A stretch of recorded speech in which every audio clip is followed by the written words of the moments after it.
Sahabat Fresh Juice dimanapun Anda berada, saya Yofi dan Natasha dari Halong Bay, Vietnam. Kami mengajak kita semua untuk merenungkan Fresh Juice. Sabtu 27 Desember 2025 bersama Pastor Yandi Buntoro CDD dari Medan. Selamat mendengarkan.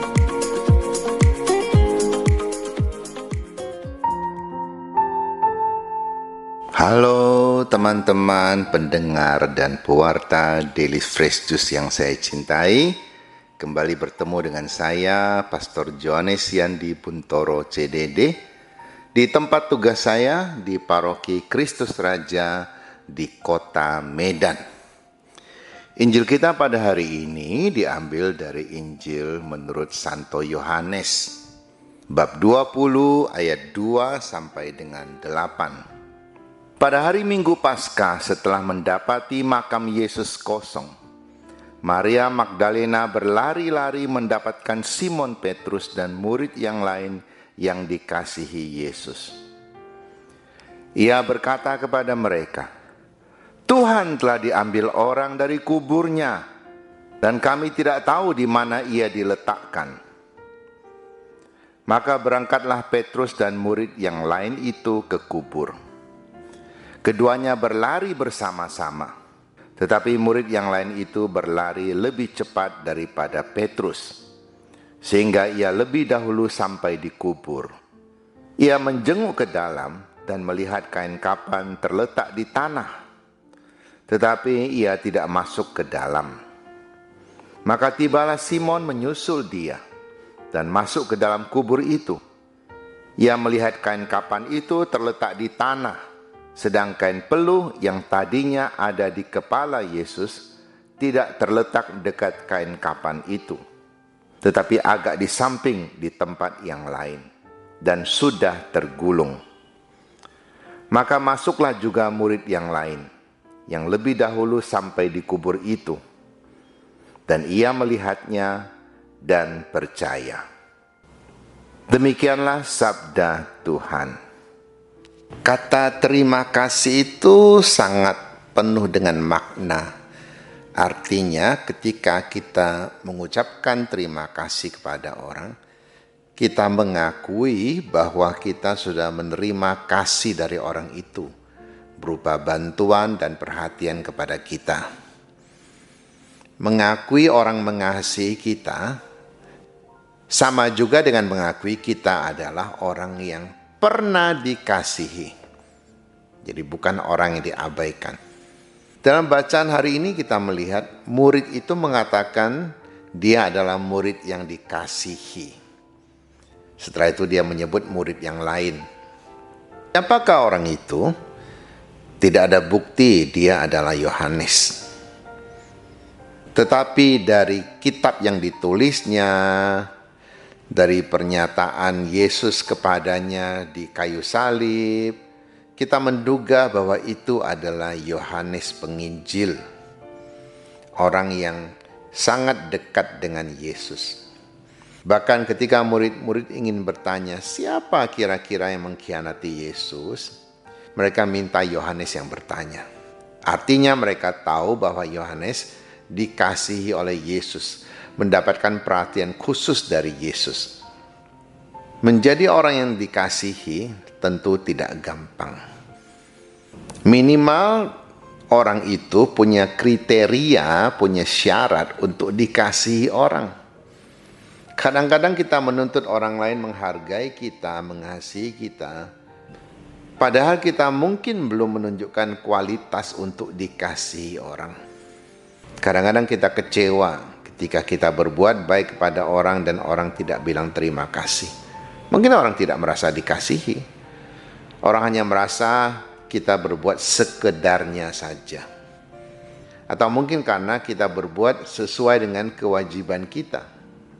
Yohanes adalah orang yang berbicara tentang kasih. Sampai akhir hidupnya ia berbicara tentang kasih. Satu kata-katanya di dalam surat Yohanes yang sangat berarti bagi saya adalah, di dalam kasih tidak ada ketakutan. Kalau kita merasa dikasihi, tentu kita tidak akan takut mengakui kesalahan yang kita buat. Pertama, karena kesalahan sudah terjadi, tidak bisa diperbaiki lagi. Kedua, ketika kita mengakui, menunjukkan sikap bahwa ada niat kita untuk memperbaiki. Tentu eksekusinya yang paling penting adalah kita sungguh-sungguh memperbaiki diri. Ketika kita takut kepada seseorang, kemungkinan kita belum merasa atau kurang merasa kita dikasihi orang itu.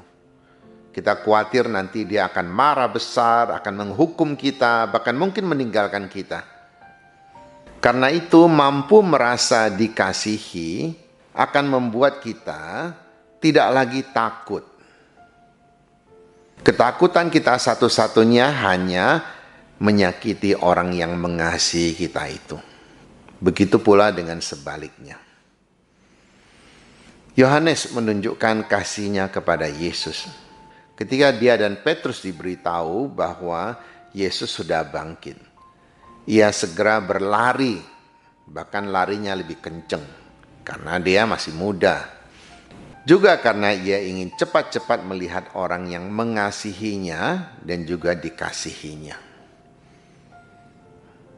Saya tidak katakan bahwa Petrus tidak mengasihi Tuhan, meskipun Petrus melakukan cukup banyak kesalahan. Tetapi Petrus adalah orang yang tahu memperbaiki diri. Bahkan ketika mengalami penyaliban pada akhir hidupnya, ia merasa tidak pantas untuk disalibkan seperti gurunya. Ia minta supaya ia disalibkan terbalik saja. Dua orang ini, Yohanes dan Petrus, mereka sama-sama dikasihi oleh Tuhan dan juga sangat mengasihi Tuhan. Saya tidak katakan siapa lebih sempurna dalam mengasihi Tuhan. Tapi dari sikap hidup mereka menunjukkan bahwa kasih mereka bertumbuh hari demi hari. Kita baru saja merayakan Natal, semoga damai Natal membuat kita semakin mengasihi Tuhan, tidak lagi takut pada Tuhan ketika kita berjalan pada jalan yang benar, dan juga membawa kasih Tuhan kepada orang berupa pelayanan yang tulus kepada sesama, kepada gereja, dan juga kepada jiwa kita sendiri. Karena apa gunanya segala pelayanan kita kalau jiwa kita sendiri binasa pada akhirnya. Semoga kasih Tuhan, damai Tuhan senantiasa menyertai kita semua. Mari kita menerima berkat Tuhan. Tuhan bersamamu. Semoga Allah yang Maha Kuasa memberkati kita dan keluarga kita, Bapa dan Putra dan Roh Kudus. Amin. Pastor Yandi di sini mengucapkan selamat Natal 2025 kepada teman-teman sekalian dan tahun baru 2026. Semoga kita semua diberkati oleh Tuhan dengan kesehatan, damai dan sukacita dalam hidup dan pelayanan kita. Sahabat Fresh Juice, kita baru saja mendengarkan Fresh Juice Sabtu 27 Desember 2025.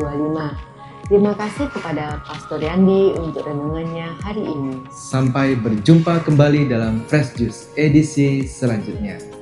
Salam Fresh Juice.